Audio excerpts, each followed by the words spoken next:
Garikapati Narasimha Rao guarantee అందరికీ గౌరవం ఉంది. అందరితో పాటు నాకు గూడా అంతే గౌరవం ఉంది ఆయన మీద. హైందవ ధర్మం గురించి, సనాతన ధర్మం గురించి ఆయన చాలా చక్కగా మాట్లాడుతుంటారు. ఒక్కొక్కసారి చమత్కారానితో పాటు ఎటకారాన్ని గూడా జోడించి కొన్ని సామాజిక అంశాల మీద ఆయన ఒపీనియన్‌ని ఆయన చాలా బలంగా, చాలా గట్టిగా చెప్తూ ఉంటారు. పెద్ద స్టైలు, ఆయన నేచరు. సో, దానికి చాలామంది అభిమానులున్నారు. గతంలో నాన్ వేషనల్ లాంటి వ్యక్తి ఆయన గురించి తప్పుగా మాట్లాడినప్పుడు గూడా మనం చాలా గట్టిగానే రెస్పాండ్ అయ్యాం.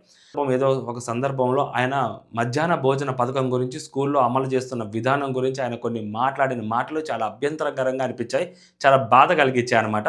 అంటే ఎంత పెద్ద ప్రవక్తలైనా, ప్రవచనాలు చెప్పే వ్యక్తులైనా, ఎంత పెద్ద గొప్పవాళ్ళైనా గానీ అందరికీ అన్నీ తెలియాల్సిన అవసరం లేదేమోనని అనిపించింది. గరికపాటి గారు ఆ మాట్లాడిన మాటలు విన్న తర్వాత. చాలా బాధ కలిగించేలాగా మాట్లాడారేమో అనిపించింది. చాలా అవమానించేలాగా మాట్లాడారేమో అనిపించింది. నాకనిపించింది. సో, అందుకని ఈ వీడియో చేయటం జరుగుతుంది. సో, మీ ఒపీనియన్ కూడా మీరు చాలా బలంగా కామెంట్ చేయండి. కొత్తగా మన ఛానల్ చూస్తుంటే సబ్స్క్రైబ్ చేసుకోండి. ఈ వీడియోని లైక్ చేసి చూడండి. ఎక్కువ మందికి రీచ్ అవుతది. సో, గరికపాటి గారు మాట్లాడిన మాటల్ని ఇక్కడ ప్లే చేస్తాను. అది చూసిన తర్వాత మనం మాట్లాడుకుందాం. గుడ్డెట్టారా గడికి గుడ్డెట్టారా అన్నం తినేవాడు కోడిగుడ్డు పెట్టడం ఏంటంటే బుద్ధి ఉందా లేదా? చదువుకోమని లేకపోతే ఎడుకో. ఎన్ని గుడ్లు మిగిలే, ఎన్ని గుడ్లు మధ్యలో పేలే, ఎన్ని గుడ్లు ఈ మాస్టర్ తినేసాడు. ఇంక వీడు చదువు ఎందుకు చెబుతాడండి? అసలు పిల్లలకి భోజనం పెట్టడం ఏంటంటే వాళ్ళ భోజనాలు వాళ్ళు తెచ్చుకోవలేదు మానేమానండి. మనం కొన్ని రోజుల క్రితము బీసీ, ఎస్సీ, ఎస్టీ హాస్టల్స్‌లో ఫుడ్ పెడుతున్నారు. ఆ ఫుడ్ చాలా దారుణంగా ఉంటుంది. ఫుడ్ తినలేక చాలామంది అవస్థలు పడుతున్నారు అన్న వీడియోస్ కూడా చేశాము. రీసెంట్‌గా కొంతమంది పిల్లలు హాస్టల్స్‌లో ఉన్న ఫుడ్, వాళ్ళకి పెట్టిన ఫుడ్‌ని తీసుకెళ్ళి డస్ట్‌బిన్‌లో పడేస్తున్న వీడియో కూడా వైరల్ అయింది.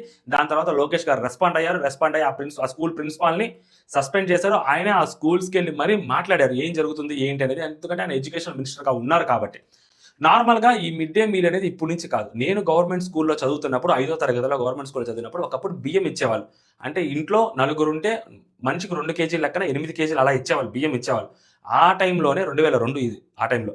ఆ టైంలో బియ్యాన్ని ఇస్తున్నప్పుడు అవి మిస్‌యూజ్ అవుతున్నాయి. సో, బియ్యము ఇచ్చినందువల్ల ఉపయోగం ఉండట్లేదు. సో, పిల్లలు ఆ టైంలో బలంగా ఉండేవాళ్ళు కాదు. చాలా సన్నగా ఉండేవాళ్ళు. సో, నాతో పాటు నేను చూసాను కాబట్టి చాలా సన్నగా ఉండేవాళ్ళు అందరూ. ఎందుకంటే మంచి ఆహారం, పౌష్టికాహారం దొరికేది కాదు ఆ టైంలో. మనం ఇంటికెళ్ళి ఏదో తినాలి. డబ్బున్న వాళ్ళు తింటారు, డబ్బు లేని వాళ్ళు తింటారు. గవర్నమెంట్ స్కూల్‌లో ఆ టైంలో చదివే వాళ్ళందరూ పేదవాళ్ళే చదువుతుంటారు.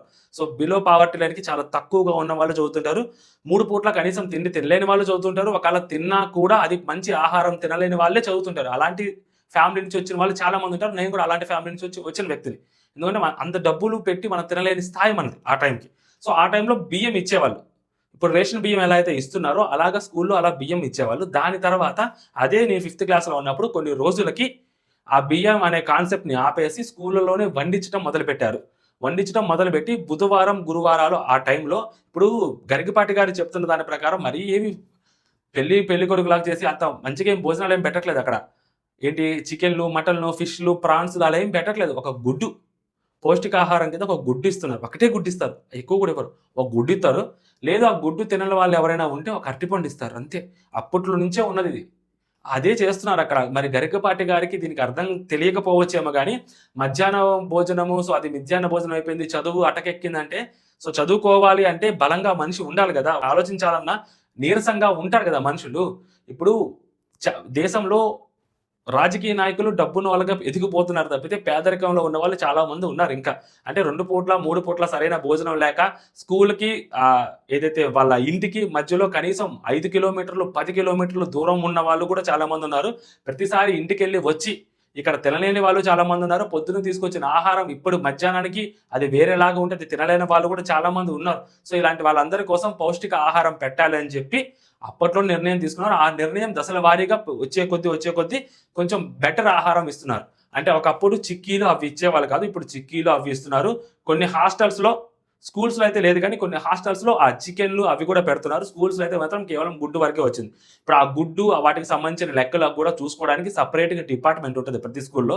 ప్రతి స్కూల్‌లో ఒక్కళ్ళే చూసుకోవాలని ఉండదు. కాకపోతే ఇక్కడ జరిగే నష్టం ఏంటంటే ఏవైతే ఆహారం అదుందో దాన్ని కూడా చాలా మంది అపోజ్ చేస్తున్నారు. పెట్టేదే ఎక్కువ అంటే మళ్ళీ పెట్టిన దాన్ని కూడా మళ్ళీ తిడుతున్నారు. అది చేస్తున్నారు. ఇంకా ఉపాధ్యాయులు చదువులు చెప్పాలా? లేకుంటే ఈ గుడ్డులు లెక్కలు రాసుకోవాలా? ఈ గుడ్ల గురించి మాట్లాడాలా? పెట్టడమే ఎక్కువ. మళ్ళీ దాని మీద వంకలా అంటే డెఫినెట్‌లీ మాట్లాడతారు. ఊరికనే ఏం పెట్టట్లేదండి. సో, ఇది ఆ రాష్ట్రాలకు సంబంధించిన స్కీమ్ కాదిది. సెంట్రల్ గవర్నమెంట్ తీసుకున్న ఒక స్కీమ్ అది.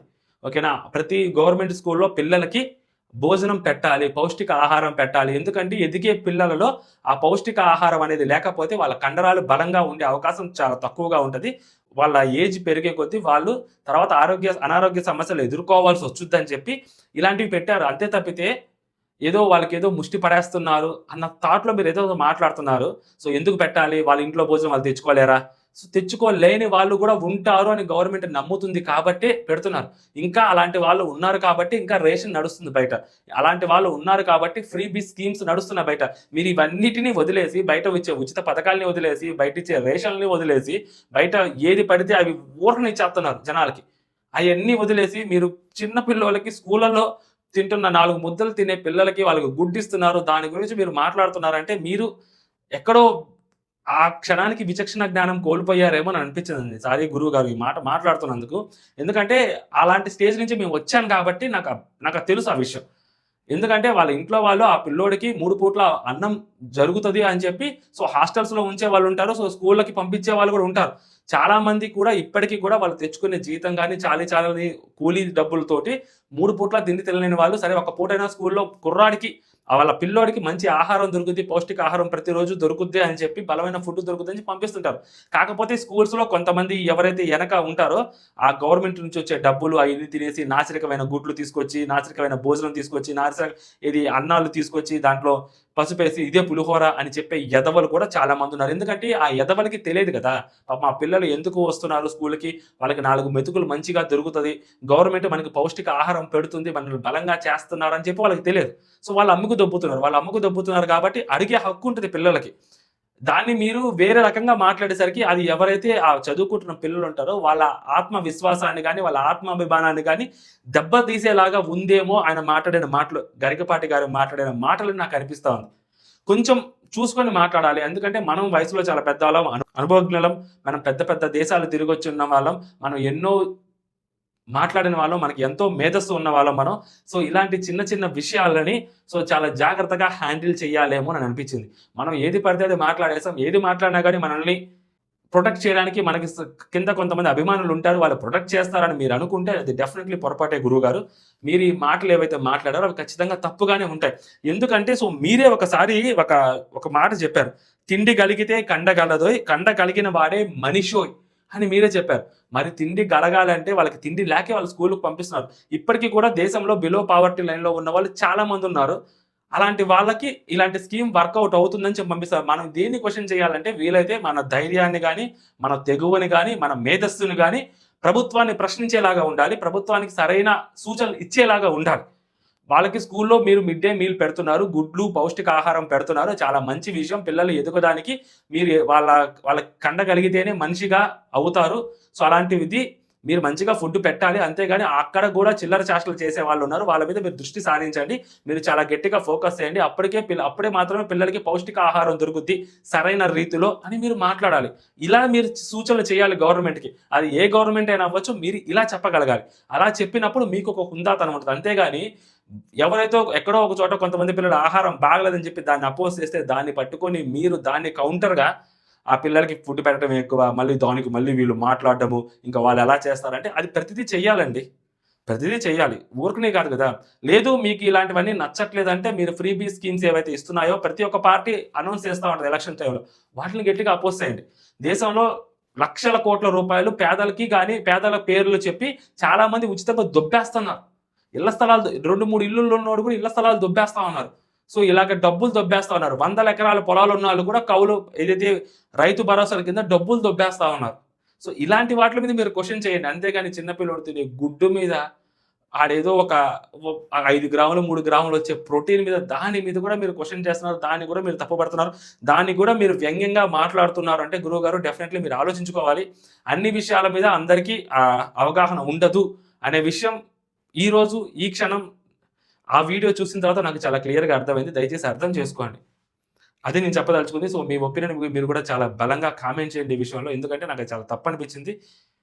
ఎంతో పెద్ద పెద్ద వాళ్ళు, చదువుకున్న వాళ్ళు, ఆయన ఎన్నో చూసిన వ్యక్తి. సో, ఇంత ఈజీగా ఇలా దీని మీద మాట్లాడాల్సిన అవసరం లేదు. ఏదైనా మనం చెప్తే అదొక సూచన కింద ఉండాలే తప్పితే సో, మీతో పోల్చుకుంటే మా స్థాయి చాలా చిన్నది. అలాంటిది మాలాంటి వాళ్ళు మీకు చెప్పేలాగా సో, మీరు మాట్లాడొద్దు అని చెప్పి దయచేసి మా విన్నపం గురువు గారు. అంతే సంగతి.